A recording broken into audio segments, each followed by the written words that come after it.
Caitlin Clark's Fever's exhibition game in Iowa gets picked up by ESPN in WNBA's first. Caitlin Clark effect has reached the preseason. I did not think that the hype was going to last that long because I thought, you know what, Caitlin's just a good player in the WNBA. ESPN just made WNBA history, and it's all because of Caitlin Clark. For the first time ever, they're nationally televising an exhibition game, the Indiana Fever against the Brazilian national team. This has literally never happened before in the league's existence. Why is this such a big deal?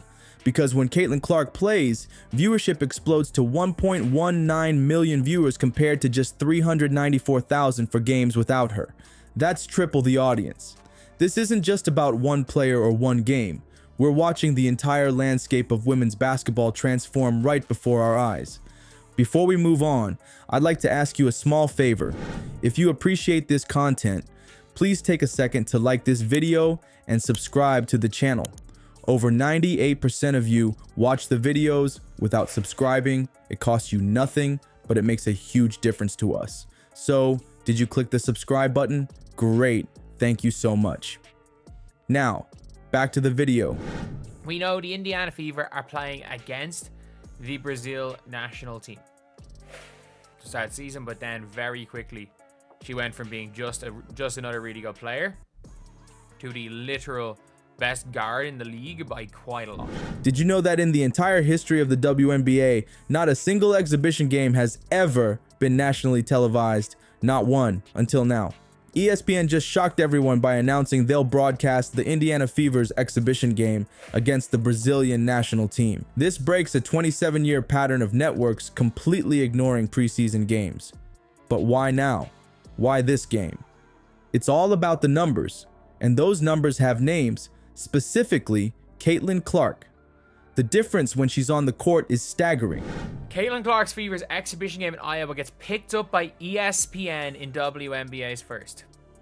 Caitlin Clark effect has reached the preseason. I did not think that the hype was going to last that long because I thought, you know what, Caitlin's just a good player in the WNBA. Games featuring Clark are pulling in 1.19 million viewers on average, while games without her barely hit 394,000. That's triple the audience. Networks can't ignore that kind of viewership spike. This decision didn't happen in a vacuum. ESPN executives were watching when Clark's NCAA tournament semifinal against UConn exploded for 14.22 million viewers. That wasn't just impressive for women's basketball. It became the most watched basketball game in ESPN's entire history. More viewers than any NBA game. More than any men's college game. It broke every record ESPN had. You know what's wild? ESPN is completely reshaping their broadcast schedule around the Fever. They were already planning to show the Fever 10 times this season, but now they've added this exhibition game to make it 11. Think about that. A preseason game that wouldn't even get local coverage in previous years is now getting national broadcast treatment. This isn't just ESPN throwing a bone to women's basketball. This is a major network following the money. They've spotted a fundamental shift in what basketball fans want to watch, and they're moving millions of dollars in production costs and prime broadcast slots to capitalize on it. The May 4th game at Carver Arena isn't a random location either. Yeah. ESPN will broadcast what is believed to be the WNBA's first nationally televised exhibition game. Again, what the Caitlin Clark effect is. Like, the Caitlin Clark effect is something that we've not really ever seen in sport. It's the very place where Clark built her legend playing college ball. When tickets went on sale for this exhibition game, a preseason game, remember, they completely sold out in just 45 minutes. Not days or hours, but minutes. The Caitlin Clark effect isn't just hype or social media buzz. It's actually changing how networks make multi-million-dollar broadcasting decisions. For the first time ever, a WNBA exhibition game will appear on national television, setting a precedent that could reshape women's sports coverage for years to come. When everyone's like, there was actually more viewers watching a telephone footage of Angel Reese's first game, and I'm like, man, this is Twitter. I've stood by this. If ESPN videoed a Caitlin Clark workout, it would have averaged more viewership than Rivals. That precedent isn't just changing how we watch the Fever. It's completely transforming the competitive landscape for every team in the WNBA. Look at these numbers. The Fever will have 41 out of their 44 regular season games nationally televised this season. That's practically their entire schedule.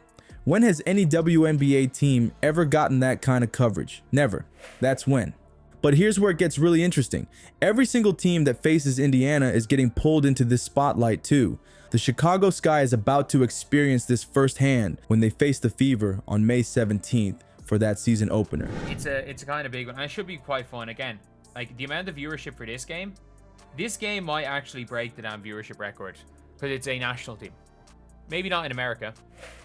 In this game, it should be a fun game because I would assume Damir Stantas can be playing for the Fever. Tickets are vanishing at rates we've never seen before in women's basketball. And guess what? I'll actually be there for that game. The atmosphere is going to be electric with a nationally televised audience that would have been unimaginable for a WNBA game just last season. The Sky aren't the only ones benefiting from this. Every team on Indiana's schedule is seeing a surge in ticket sales, social media engagement, and media attention simply because they're scheduled to play against the Fever. This isn't just about one superstar anymore. The spotlight is expanding to include everyone in her orbit. You know what else is happening? Sponsors who wouldn't give the WNBA the time of day last season are suddenly fighting for commercial slots during Fever games. Why? Because they're finally seeing the numbers that prove women's basketball can deliver serious viewership. That means more money flowing into the entire league, money that can improve players' salaries, marketing efforts, and expand the WNBA's reach. The coolest part about all this is how new fans are discovering the league. They might tune in initially to watch Clark, but then they're staying for Angel Reese, Aja Wilson, Brianna Stewart, and all the other incredible talent across the WNBA. The exhibition game is only the first domino. We're witnessing the beginning stages of a complete transformation in how women's basketball is marketed, broadcast, and consumed. Networks are finally seeing a clear economic incentive to invest in women's basketball. When one player can triple viewership numbers, executives start to pay attention.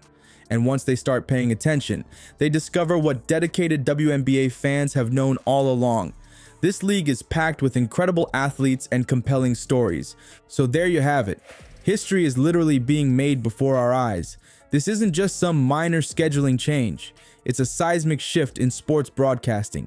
ESPN putting a WNBA exhibition game on national TV for the first time ever shows just how powerful the momentum behind women's basketball has become. Whether you've been following women's hoops for decades or just jumped on board recently, we're all witnessing something that will change this sport forever. The players, the fans, and now the networks are all part of this revolution. What do you think about this game-changing move? Will you be watching the Fever battle Brazil on May 4th? Drop your thoughts below.